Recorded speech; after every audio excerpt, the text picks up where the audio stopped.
how you're structuring the payouts, the waterfalls, Yeah. the equity splits, how some of that looks. Okay.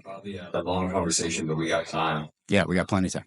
I'd love to hear how you guys are structuring the deal. Sure. So for people that don't understand, the term waterfall literally is how money waterfalls down through the hurdles, which is you got to jump over a hurdle to get a different split of the money. This is very standard in the syndication world, especially the higher you go up in the sophistication, the more they're going to want to see these hurdles. Basically, what hurdles do is it allows the investor to get their money back and put a lot of the risk on you.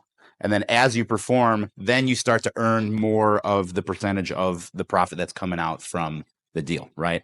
So, for example, very basic deal that my very first one that I did, syndication, it was a 8% preferred return, which means the first 8% of profit that comes out on the investment goes 100% to the investor. So you can think of it as a 100-0 hurdle.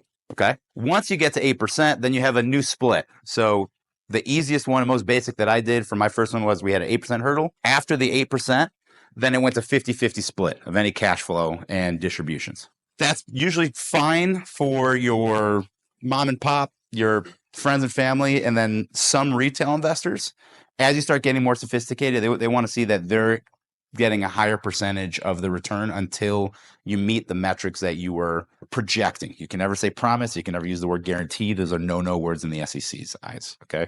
So let's say the next level up will be something like a 8% return. So 8%, the first 8% is 100-0. Then it goes to a 80-20 to the investor up to, let's say, 12 to 16% internal rate of return.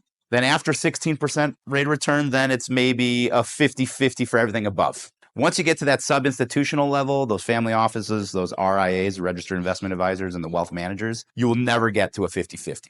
They won't let you. So including that, they're also going to want something that's called a co-invest. So let's say you're raising $1 million and they require a 90-10 co-invest, which means of the $1 million that you're looking for LP, you have to put $100K of your own money in as LP capital. And then they'll bring in the other 900.